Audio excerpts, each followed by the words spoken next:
from something that has hurt you. Or maybe it's the gate of self-awareness. You're like me asking, who am I? Where am I from? Maybe you're fighting accepting your background, or you're ashamed of it, you're embarrassed of it. Walk through that with courage.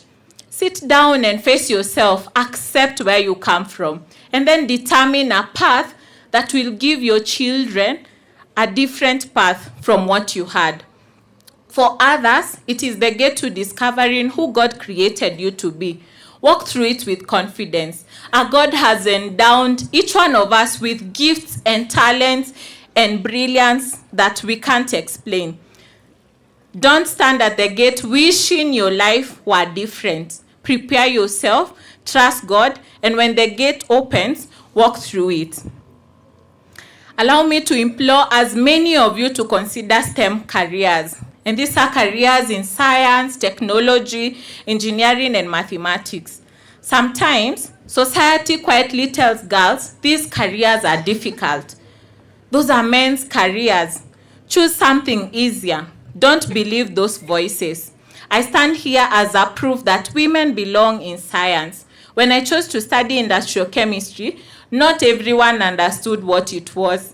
Some people even asked me, what will you do with that course? Can I confess? Even I didn't know what I would do with that course.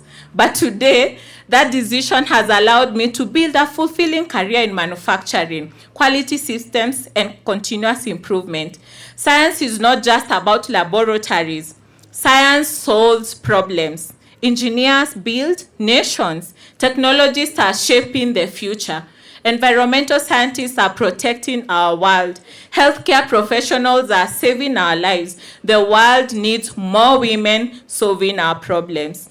STEM, it's not just a career path, but a calling to solve problems.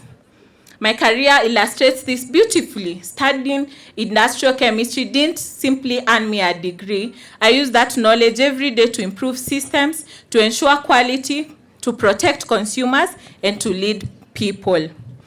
I want to conclude with one personal thing that is a part of me. We are blessed with two girls, a daughter called Hai and Harry. One is 4 years and one is 1.5 years. And part of 1.5 years, yes. Part of the many things that we are doing is because we are nurturers. God has endowed us to be not only women of character, but to bring up other women of character. May God bless this great school. May He bless every teacher who continues to shape young lives. May He bless every parent and guardian whose sacrifices often go unseen. And may He bless every student here today.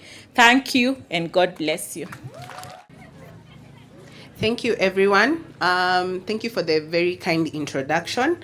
All protocols observed. Good afternoon. It's one thing to be invited to speak at St. Francis Mangu. It's another thing entirely to stand before you as an old girl, looking out at rows of uniform I know so well, and remembering exactly what it felt like to sit where you are sitting now. Nervous, proud, freshly out of morning mass, and secretly wondering whether for those who finished last year, whether the results being read out today would include your name. Let me tell you a little bit about the road that brought me back here. Magda talked about gates. Mine is roads.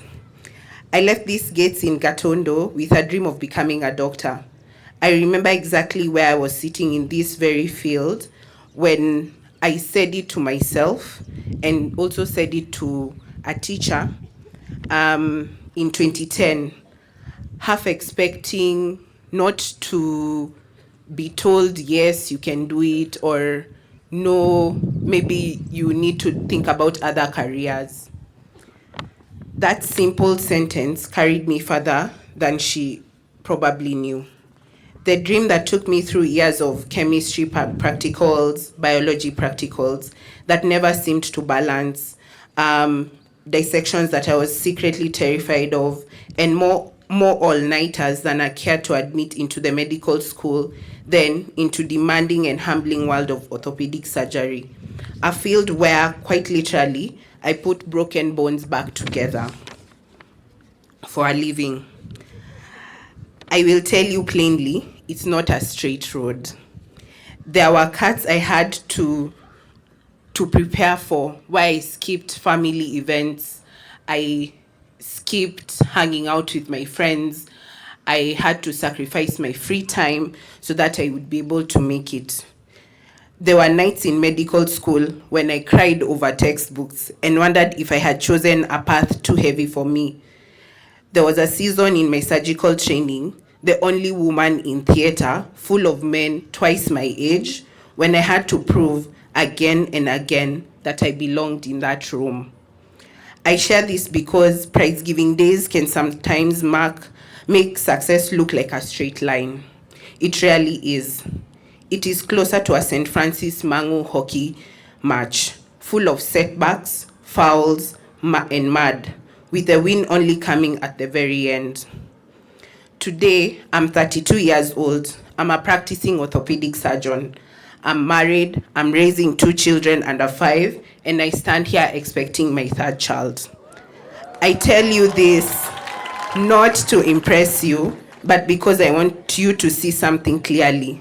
The version of me sitting in these same rows years ago had no idea this life was coming.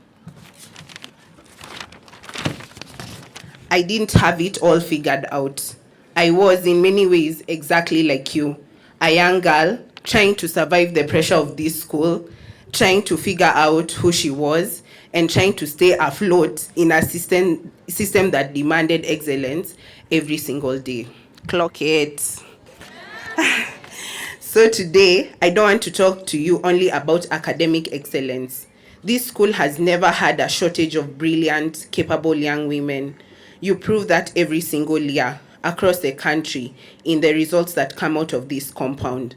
Instead, I want to talk to you about 4 things that nobody handed me a manual for, but which mattered just as much as any exam I ever sat. Dreaming without limits, coping with peer pressure, protecting your stress and your mental health, and something as simple as how you take care of your own body. On dreaming without limits, girls, do not let anyone, not a classmate, not a relative, not even a well-meaning teacher, shrink your dream to fit what they think a girl from St. Francis Mang'u should become. When I said I wanted to be a surgeon, someone asked me, quite seriously, who would marry a woman who spends her nights in an operating theater? I am married and I have a family. The two were never in competition.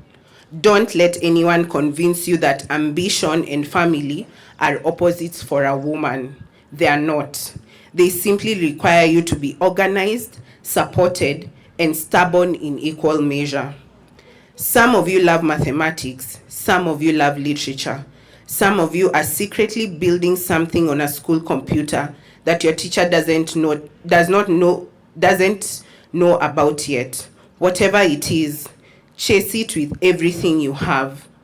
Kenya needs female engineers, doctors, pilots, judges, and yes, even members of parliament. And this school has produced many of them already. You could be next. On peer pressure. Every single year that I was a student here, there was a version of peer pressure waiting at every corner. The pressure to skip class just this once, to try something because everyone else is doing it, to laugh at something you didn't find funny because disagreeing felt more dangerous than staying quiet, to change who you are so that a certain group of girls would accept you. Here is what surgery has taught me about pressure. In the operating room, the person who succeeds is not the one who is fastest or loudest. It's the one who knows exactly where the line is and does not cross it, no matter who is standing in the room. That skill does not appear on the day you become a surgeon. It's built years earlier, in moments like the ones you are facing now. The choice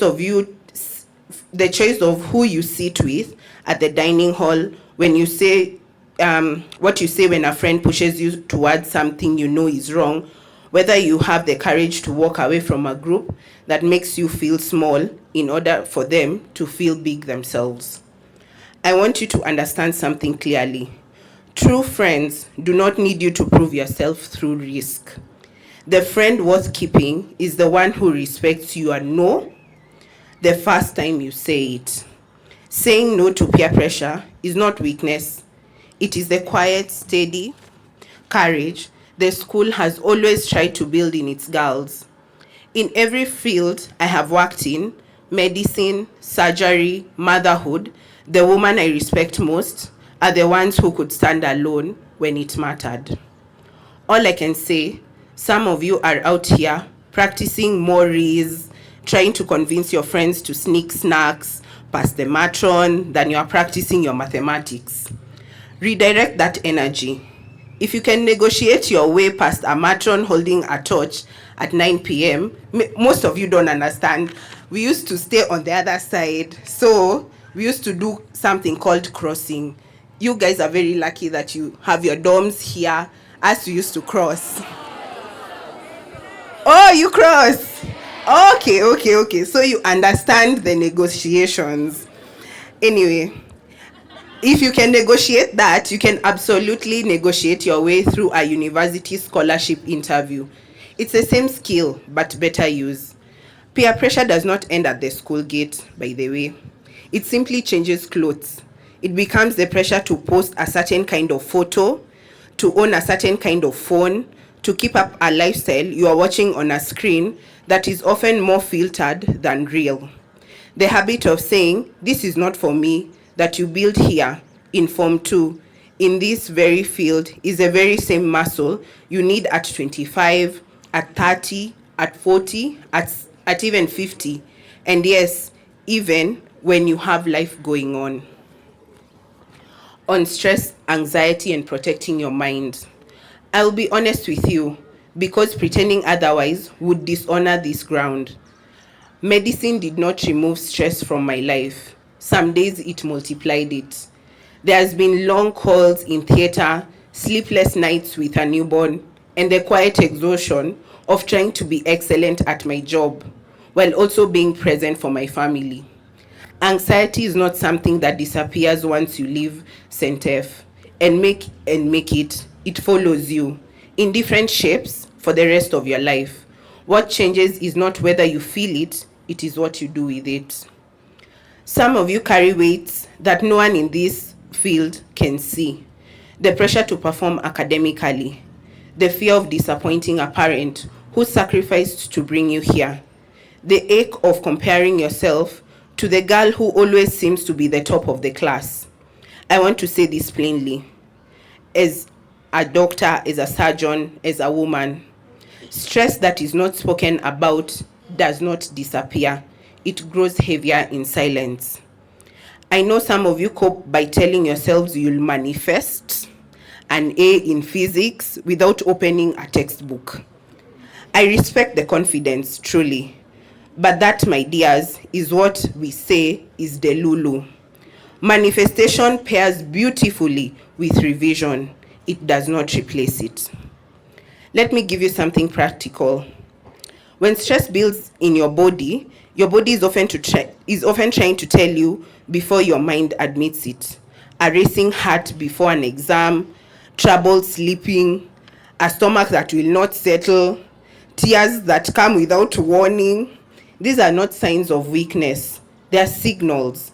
The same way you feel pain after an injury. Learn to notice them early. Talk to someone before the weight becomes unbearable, not after. Breathe slowly when your thoughts are running fast. Break a frightening task, a difficult syllabus, a mountain of revision into small pieces you can actually hold in your hands, the same way you break anything into small manageable steps, rather than staring at the whole thing and panicking. If there's one thing I need you to carry out of all this, it is your pain is never something to handle alone. It is never something to punish your own body for.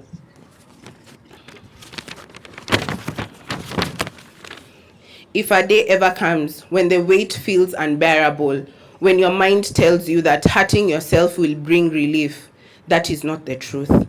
It is exhaustion speaking, and it's a signal to reach out for help, not to reach for harm. Walk to a teacher, call a parent, talk to the school counselor or your chaplain. There is no shame in it. There is only strength in it. I would also ask every member of staff in this hall, build a school where a girl can say, I am struggling, and be met with support, not ridicule. The culture saves lives. And to every parent seated here today, ask your daughter how she is feeling, not only how she performed. Both questions matter, but only one of them tells you how she is really doing. If any of you today or any day after this feel overwhelmed to the point of thinking about hurting yourself, please tell someone immediately. You are never a burden for asking for help. On personal hygiene, let me speak to you as a doctor I am, not just as an alumna standing at this podium, because health is not about what happens in the mind. It also begins in the small daily habits you build with your own body. Right here in this dormitory, in the dining hall, in class. Adolescent changes a young woman's body faster than you can keep up with. A new sweat, a new oil on your skin, and for many of you, you experience your first menses away from home. Simple things matter more than you think.